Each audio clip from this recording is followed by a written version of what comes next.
Fala galera, tudo bem? Começando aqui mais um vídeo no canal, seguindo então as análises das oitavas de final da Champions League. Hoje dois ótimos jogos, vou fazer um vídeo mais rápido, falando de alguns pontos só das duas partidas, começando por PSG e Borussia Dortmund. O PSG precisava reverter uma vantagem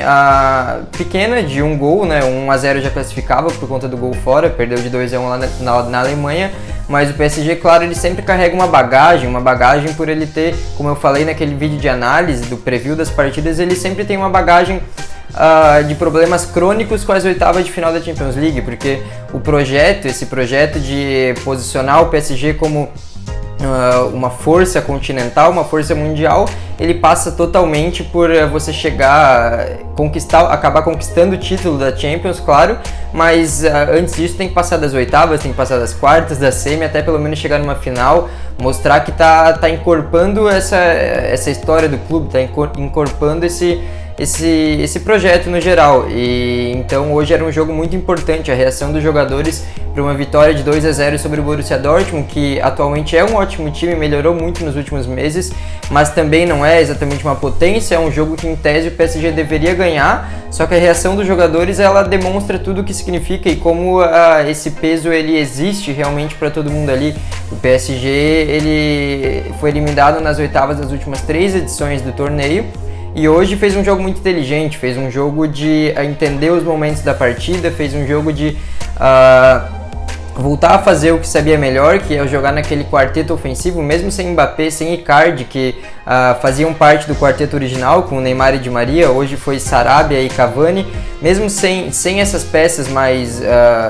que eram os titulares no começo da temporada, a gente viu uma ocupação muito melhor dos espaços, ao contrário do que aconteceu na primeira partida, porque naquela primeira o Mbappé ficou isolado, o time jogou com 3 jogadores na frente, Neymar, Mbappé e Di Maria, o Mbappé ficava isolado, e isso acabava facilitando muito a marcação do Dortmund, que conseguia também focar bastante no Neymar, e focando no Neymar ele acabava tirando o principal jogador do time do jogo em muitos momentos. E hoje o Dortmund não conseguiu incomodar o Neymar dessa forma.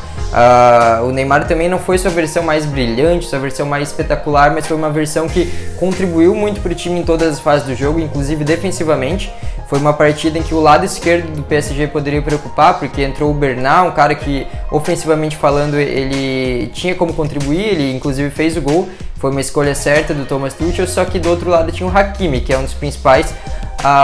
principais alvos ofensivos do Dortmund, que joga muito em transição. Então o Neymar ele precisou recompor um pouco mais, e ele recompôs muito bem, ele marcou, ele fechou espaço sem a bola, ele se dedicou, ele deu carrinho, ele foi realmente um jogador que durante os 90 minutos estava muito ligado, muito concentrado e querendo o jogo. E querendo o jogo, claro, o Neymar é sempre muito perigoso. Só que na primeira partida o Dortmund coletivamente conseguiu inibir as principais armas do PSG. E hoje o PSG que fez esse jogo mais controlado, esse jogo de com e sem a bola, inibir as principais armas do time adversário. O Sancho ainda conseguiu fazer um bom jogo, um cara muito consistente, raramente você vê ele não fazendo um bom jogo, mas o Haaland, por exemplo, já ficou um pouquinho mais apagado, e o time no geral não foi tão sólido, não causou tanto perigo,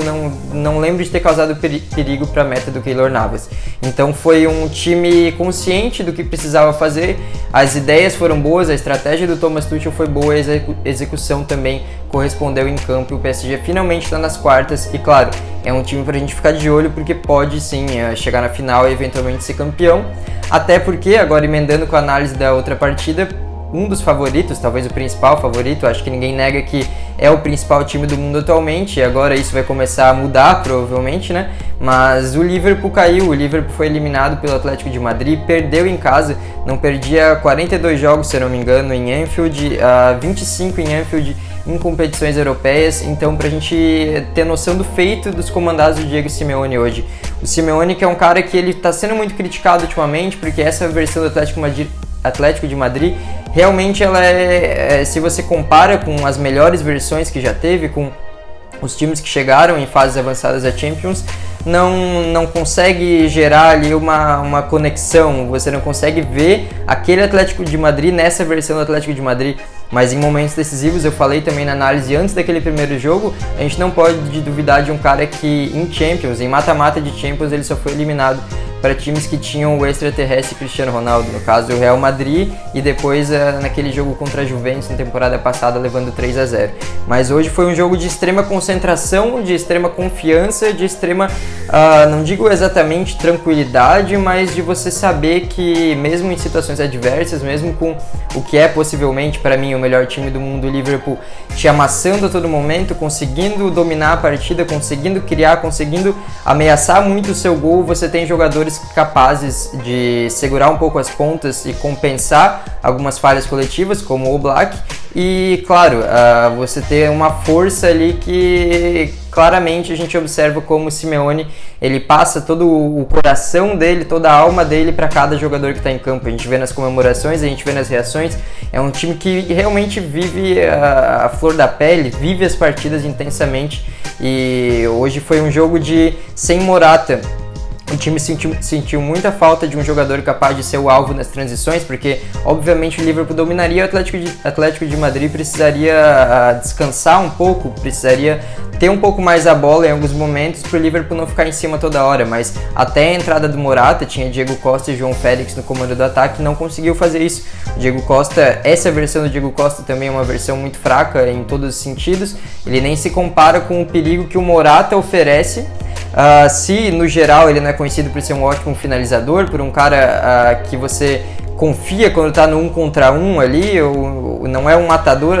Atlético de Madrid até estava atrás do Cavani na janela de janeiro, ele é um cara que consegue muito bem ser esse alvo para as bolas longas, ele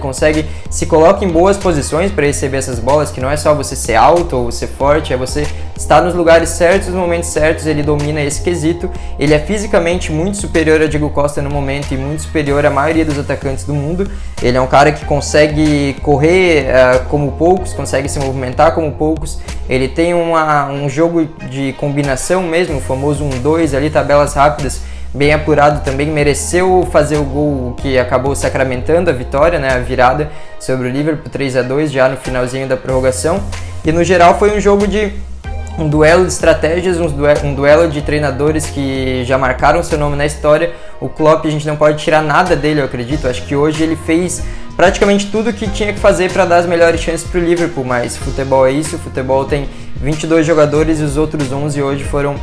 mais felizes dentro da execução que eles planejaram, né? Porque o Liverpool ele fez praticamente tudo certo, mas parou em Oblak e parou nessas variáveis que a gente não controla de um esporte tão maravilhoso. Então é isso, é um vídeo mais rápido só para não deixar passar em branco mesmo essas partidas sensacionais, e semana que vem tem mais da Champions League e essa semana ainda, claro, mais vídeos sobre o que tá rolando aí no futebol. É isso aí, um abraço, deixem um like, se inscrevam, compartilhem, mandem para amigos que torçam para alguns desses times que duvidavam da classificação, talvez de PSG e Atlético de Madrid, para a gente tentar entender um pouco mais como que isso aconteceu, e em breve falo das perspectivas para as próximas fases também. É isso aí, um abraço.